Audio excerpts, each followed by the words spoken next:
The trainer said Clover's behavior was concerning. The pediatrician said it had saved a life. Rhiannon Quill had been a school nurse for 16 years. She had seen more than most parents ever would. She trusted that. She had built her whole approach to motherhood around what she knew, around what experience had taught her body to recognize in a beat. 8-month-old Rhiannon had been the center of that approach since the morning she was born. Clover was a 6-year-old Cocker Spaniel who had shared the house since before Rhiannon existed. He had never shown anything but patience with her. The ear grabbing, the shrieking, the lurching of a child learning to walk. He was the kind of dog people described as gentle, to the point of being a little dull. Which is why what happened that morning in their Tudor in late September made no sense. It was the kind of week where nothing was supposed to happen. Rhiannon had been mildly sick 4 days earlier, the kind of thing that moves through everyday care without alarm. By that morning, she was eating soft food again, walking, the fever long broken. By every measure Rhiannon knew, she was getting better. It started in the main hall. Rhiannon woke fussy, the way babies do when something is not quite right, but they cannot say what. Rhiannon fed her, changed her, held her. Within 20 minutes, Clover was refusing to eat until the child had been checked. Not threatening, not aggressive, just there, immovable, his attention locked on the child in a way it had never been before. Rhiannon watched from the tapestry armchair, coffee in hand, and felt the first thread of unease. Clover, go lie down. He lifted his eyes to her and stayed exactly where he was. Rhiannon began to cry. He didn't back away. He leaned closer. That detail would matter. She didn't know that yet. She set the coffee down. He was holding the position for 2 full seconds at a time, then pulling back to look at her, directly, flat on, then lowering his face again. He was reporting something. She would understand that later. In the moment she only saw a spaniel, too close to a crying toddler. Her body registered the size differential before her mind caught up. It happened again 20 minutes later. Rhiannon had quieted, was sitting on the stone tile with the small wooden block. Clover crossed the main hall in the same deliberate way and lowered his head again. Rhiannon pulled him back by the collar. He turned immediately and sat beside her, calm, composed, watching the child. She filed it as odd. She noted it. She did not yet understand that he was not asking for attention. He was filing his own report. In 16 years of work, Rhiannon had seen dogs upset children before. She had seen the pattern. Stress behavior, resource guarding, overstimulation around a crying infant. She had seen families dismiss warning signs until it was too late, and she had written notes about exactly the kind of fixation she was now watching unfold in her own main hall. The size differential alone, the weight of a large animal against the small body of a toddler, made her stomach tighten in a way she recognized as professional instinct. She crossed the room and put herself between them. Clover moved around her. He wasn't growling. He wasn't stiff. But he would not leave Rhiannon alone. Idris came in from the next room and watched for 30 seconds. Should we put him out back? Rhiannon was already nodding. Just for a few hours, until she's calmer. Her mother-in-law, who had come to help that week, said it from the hallway, without being asked. "You're right. You can't take that risk with a baby." They had all reached the same conclusion. That felt, at the time, like confirmation. She had used the exact words she would have used in a clinical note. She had the training. She had the years. She had the framework that told her, with professional certainty, what she was watching. She did not yet know that the framework itself was the trap. The kitchen door to garden clicked shut. Rosalind stopped crying almost immediately, which felt like proof. Rhiannon picked her up and held her, and felt the quiet of a problem solved. She set her down on the stone tile near the pediatrician's note and went to fold laundry in the next room, the hospital cab on the counter beside her. Clover was scratching at the kitchen door to garden within 10 minutes. Not barking, scratching, a continuous, focused, rhythmic scraping that did not stop. Dries let him back in, more out of frustration than understanding. He went directly to the doorway of the room where Rosin now lay, positioned himself at the threshold, and would not move. Rhiannon came to stand beside Idris. She looked at Clover, standing over the sleeping baby. Terry, she looked at how still he was, how focused. He had never done this before, not once. "He's fixating on her," she said. Idris nodded slowly. They had both reached the same wrong conclusion in the same wrong way. Neither of them asked why he was starting now. They moved him to the back bedroom that night. Door closed. He scratched at it for 4 hours without stopping. Idris called his cousin about temporary boarding. Rhiannon did not argue. She had seen too much, she thought, to argue. She wrote in her journal that night, "I almost gave the dog away today." She underlined the word almost. She did not know yet how much that underlining would matter. Roisin woke at 2 in the morning, not crying. Small sounds, not distressed.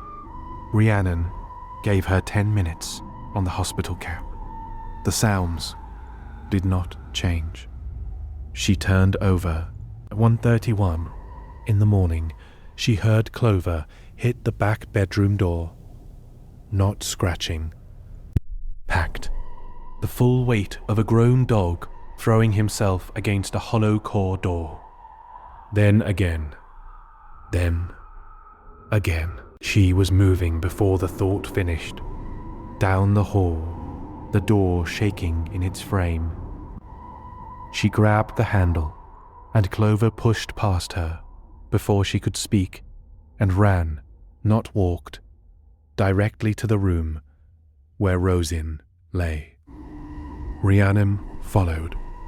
Clover was at the crib, both paws on the rail, his nose pressed to the child's face. Rosin was quiet. The wrong kind of quiet. Rhiannon reached in.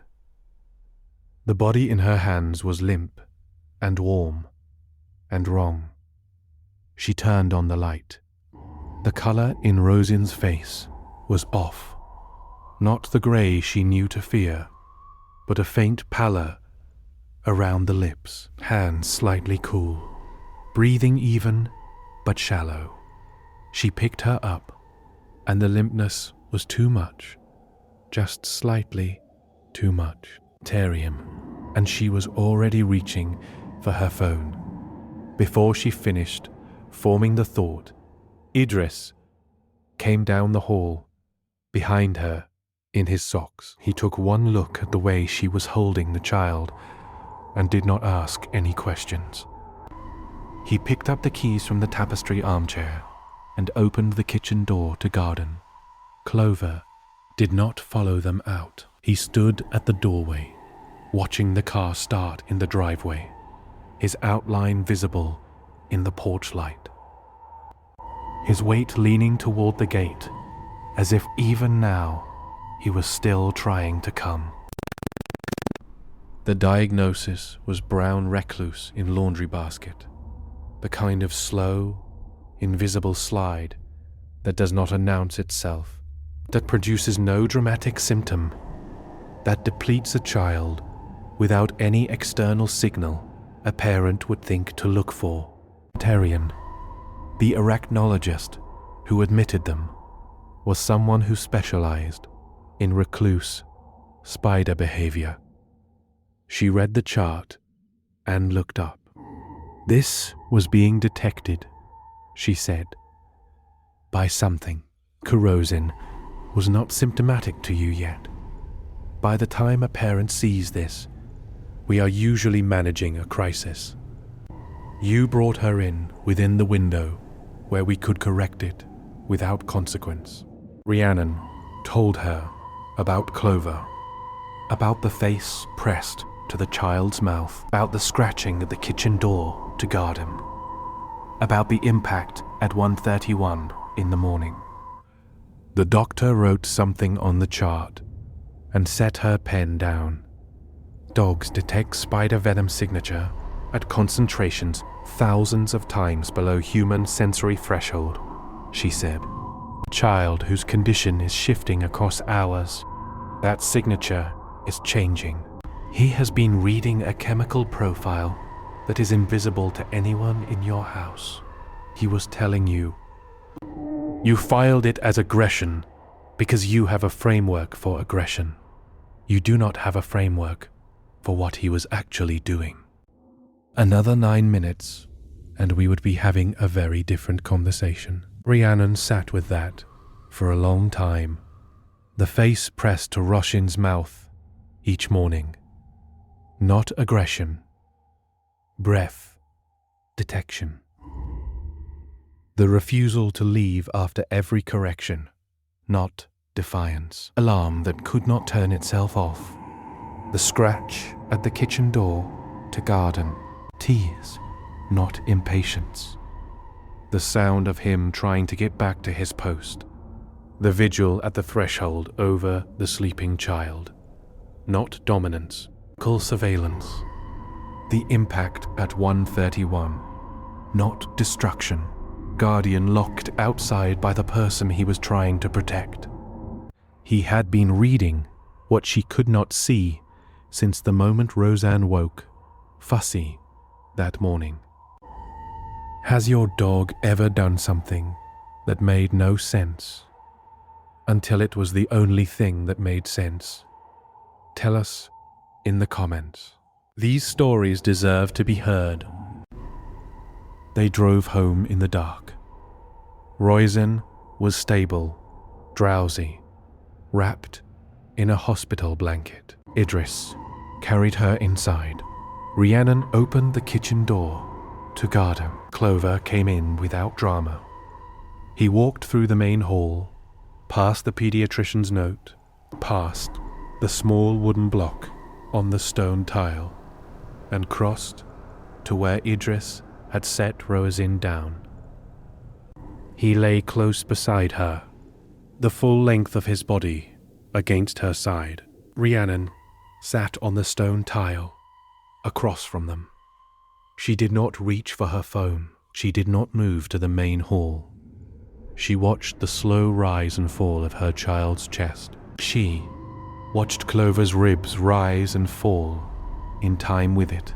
She watched the place on his shoulder where the wood of the bedroom door had left a faint mark from the impact at 1:31. She did not say anything aloud. She said one thing in her head, the same thing over and over, the only thing that made sense to say. I'm sorry, Clover. He did not move for a moment. Then he pushed his nose against her hand and settled again beside the sleeping child. Every guardian deserves to be recognized, even the ones who never asked for anything in return. If stories like this matter to you, subscribe so you never miss the next one. She stayed on the stone tile, until the morning began to grey in the window. She watched the hospital cap blink its small green light at slow intervals. She listened for the breath that, the night before, had almost stopped without anyone in the house except Clover understanding what it meant. Rhiannon is wearing a continuous monitor now. Her numbers are stable. Most nights, the monitor does its job.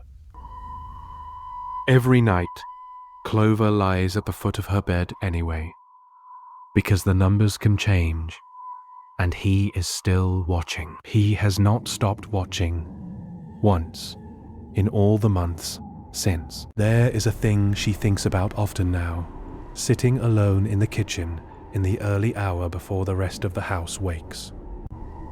The framework she had built across 16 years of professional training was real. It was earned. It was, in its own context, correct, but it had been built from the cases she had seen.